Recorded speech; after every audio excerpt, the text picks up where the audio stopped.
Om Sai Ram, Vanakkam, welcome to Grandma's class.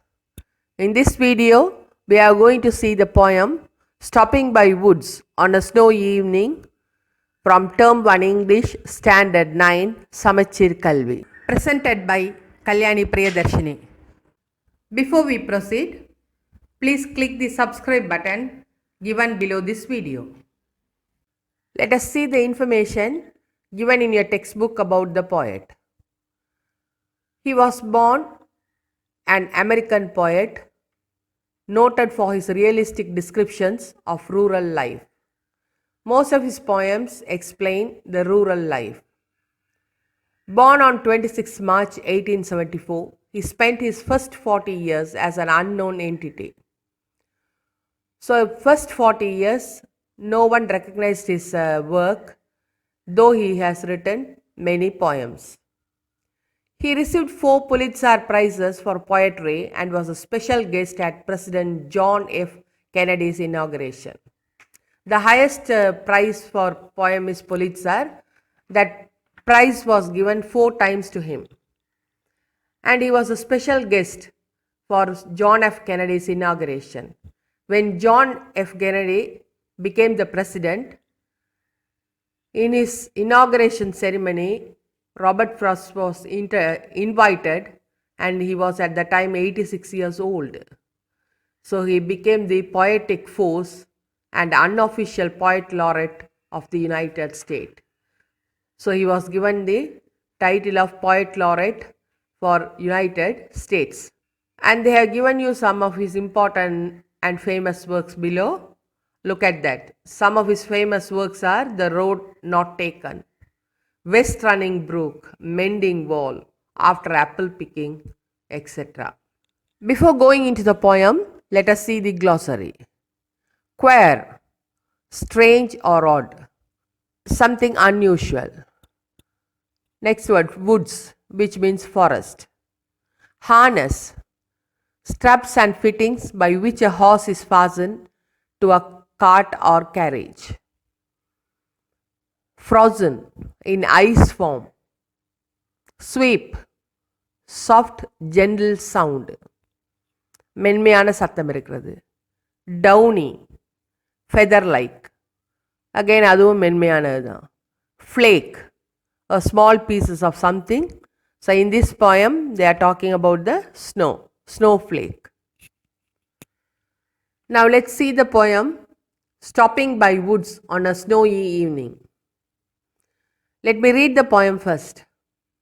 Whose woods these are, I think I know.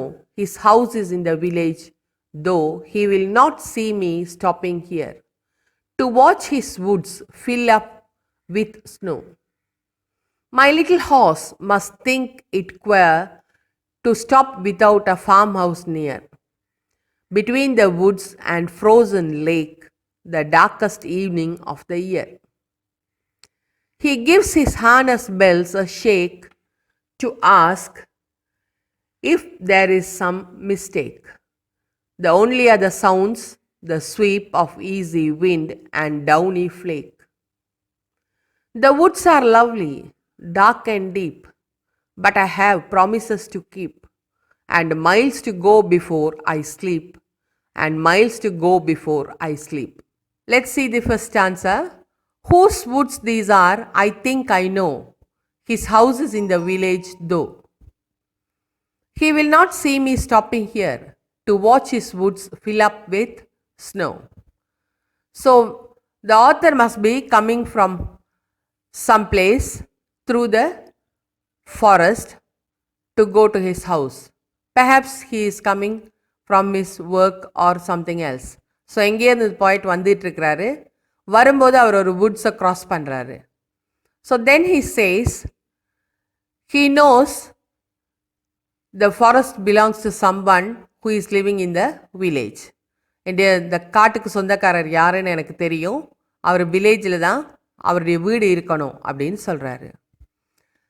Further he says the owner of the woods cannot see me where I am stopping here and watch his woods.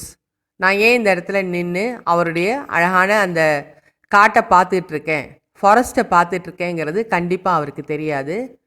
The forest எப்படி இருக்குது? Filled with snow. So பனிகளால் மூடப்பட்டிருக்க அந்த ஃபாரஸ்ட்டை பார்க்குறது அவருக்கு ரொம்ப சுகமாக இருக்குது. So அதுக்காக அவர் அங்கே நிற்கிறாரு. ஸோ இந்த லைனில் வந்து அவர் அந்த ஓனர் ஆஃப் த ஃபாரஸ்ட்டை பற்றியும் பனியால் மூடப்பட்டிருக்கிற காட்டை பற்றியும் தான் இங்கே நிற்கிறது அந்த ஓனருக்கு தெரியாதுங்கிறதையும் அவர் நமக்கு சொல்கிறாரு. Next 4 lines the poet explains the behavior of his little horse. My little horse must think it queer to stop without a farmhouse near. So he says my horse must be thinking it is very strange to stop in a place where no farmhouse is found. Without any house or any person, why I am stopping here? That was the question of the little horse. And he is stopping his way between the woods and the frozen lake in the darkest evening of the year. The time was very dark, and perhaps it must be winter because the lake is frozen, and he is standing between the forest and the lake which is frozen in the dark. So he says, my horse must be thinking it's very unusual for me to stop in this place. In the next stanza, he again talks about his horse. He gives his harness bells a shake.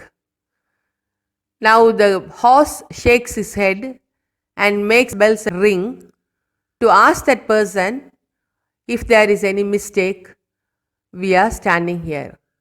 The horse wants to know whether the poet has stopped here by mistake, because horse doesn't understand that he is enjoying the scene of the nature. The only other sounds the sweep of easy wind and downy flake. Other than the sound of the bell, there are 2 more sounds. One is the flow of wind and the flakes, snowflakes, falling of snowflakes. So no other sound was found in that area. That area was so silent. He could hear the bell of the harness bell of the horse and the easy wind, soft wind which was flowing, and the snowflake which was falling on the ground. The poet thinks the bell of the harness was shaken to ask him as if by mistake is he standing on that spot. Now the last stanza. The woods are lovely, dark and deep, but I have promises to keep, and miles to go before I sleep, and miles to go before I sleep. In these lines, the poet is reminded of his work. So he says, the woods are lovely, dark and deep. The forest is very lovely and beautiful, and it is very dark at the same time. It has long way to go. But still, it is very interesting to stay there and watch the scenic beauty of the forest. But I have promises to keep. எவ்வளோ அழகான இடமா இருந்தாலும் அதனுடைய அழகை நம்ம ரசிக்க முடியும் அப்படின்னு நம்ம நின்னா கூட நமக்குன்னு சில கடமைகள் இருக்குது. Promises to keep. We have to go for our responsibilities and do our work. And he says, and miles to go before I sleep. I have to go long way to reach my place, and I have to do lots of things before I go to sleep. So நிறைய விஷயங்கள் என்டர்டெய்னிங்கான விஷயங்கள் நம்மளை சுற்றி இருக்குது. But we cannot stop there itself. அந்த இடத்துலையே நம்ம நிற்க முடியாது. ஏன்னா நமக்குன்னு நிறைய கடமைகள் இருக்குது. அந்த கடமைகளை வந்து நம்ம அப்பப்போ முடிச்சே ஆகணும். ஸோ அதனால நம்ம நடந்துக்கிட்டே தான் இருக்கணும், போய்கொண்டே தான் இருக்கணும் அப்படிங்கிற ஒரு கருத்தை இந்த போயமில் சொல்கிறாரு. The last 2 lines is very important to this poem. And miles to go before I sleep. That is why by telling twice, he emphasized the point. So here the sleep means not a physical sleep we undergo. It also refers the death.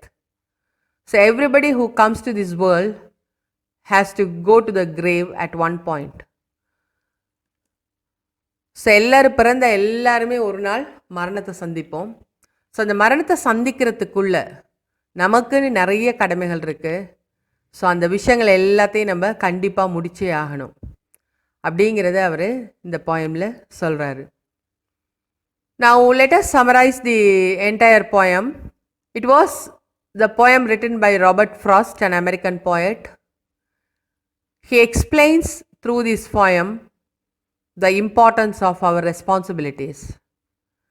So before we meet our last time, we have to fulfill all our responsibilities because we are destined to do certain things in this world. All these things should be done before we go to sleep, which refers to our death. And the reason why he says is, in this poem, the poet is coming from somewhere, perhaps from work, and going to his house through the woods. When he was going through the woods, he was stopping in a particular place to enjoy the beauty of the nature. And he says, it's a wood. The woods is filled up with snow, a snow-covered wood, which gives him a pleasure to stop and enjoy it. At the same time, his little horse would think that it is unusual for his master to stop a place where is no farmhouse or anything else, just a forest covered with snow and a frozen lake, that too in the darkest time of the evening. So it shakes its bells to remind the poet that he has got some other work to do. So the shake of the bell is a reminder to every one of us, when we are engrossed with any entertainment, we have to come out of that entertainment to do our work. எப்போவுமே நமக்கு என்டர்டெயின்மெண்ட்டில் நம்ம சீக்கிரமாக மூழ்கிடுவோம். அந்த மாதிரியான ஒரு நேரத்தில் நம்ம கண்டிப்பாக அதை விட்டு வெளியில் வந்து நம்மளுடைய கடமைகளை செய்யணுங்கிறது ரொம்ப ரொம்ப அவசியம். ஸோ இந்த ஹார்ஸ் வந்து நம்மளுக்கு ரிமைண்டர், ஹார்ஸோட ஹார்னஸ் பெல் வந்து ஒரு ரிமைண்டர் மாதிரி இருக்குது அப்படிங்கிறது தான் அவர் இந்த இடத்துல மறைமுகமாக சொல்கிறாரு. வேறு எந்த விஷயமும் இங்கே இல்லை. Accept the entire place is very silent, except the shaking of the bells. He could find only the easy wind and downy flake. ஒரு காற்றினுடைய அசைவும் பனிக்கட்டிகளுடைய விழுகிற சத்தமும் மட்டுமே தான் அங்கே இருக்குது. ஸோ அதனால் அவர் சொல்கிறாரு, the woods are lovely. இந்த காடுகள் வந்து ரொம்ப ரொம்ப அழகாக இருக்குது. Dark and deep. though it is dark, it has deep. நிறைய இருக்குது அதில் பார்க்குறதுக்கு. ஸோ ஒரு விஷயத்துக்குள்ளே நம்ம போனோம்னா அங்கே நிறைய விஷயங்கள் தொடர்ந்து நம்மளை பார்க்க எடுத்துகிட்டே போவாங்க. ஆனாலும் we have to stop the entertainment and come back to our track and do our responsibilities before we sleep. That is very, very important. Before we complete the life, we are forced to, or we are destined to do certain of our responsibilities. So the entire poem, with the help of the explanation, the poet explains the importance of our responsibilities, which is more important than our entertainment. Entertainments may lead the people towards it more and more, but we have to come out of it and go and take up our responsibilities. There is one more information in your textbook about this poem and how it attracted Jawaharlal Nehru, the former Prime Minister of India. He has written the last two lines of this poem. Miles to go before I sleep. Those two lines were written in block letters and placed it on his desk, as these lines reminded him of his responsibilities. பொறுப்புகளை ஞாபகப்படுத்துகிற அந்த ரெண்டு லைனை அவர் ரொம்ப black லெட்டர்ஸில் எழுதி அவருடைய table மேலே வச்சுருப்பாராம். So இது அவருக்கு மட்டும் இல்லை, எல்லாருக்குமே ரொம்ப அவசியமானது. கண்டிப்பாக நம்மளுடைய மனசு டீவியேட் ஆகும்போதெல்லாம் நமக்கு நம்மளுடைய ரெஸ்பான்சிபிலிட்டிஸ் ஞாபகத்துக்கு வரணும். ஸோ அந்த 2 லைனில் அவர் சொல்கிறாரு, miles to go before I sleep. So before we breathe last, we have to do lots of things. We have to complete our responsibilities.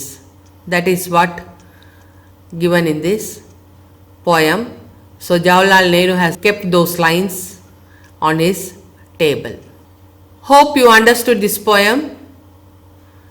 Thank you for watching. Like, share and subscribe to our channel. Thank you. Om Sai Ram.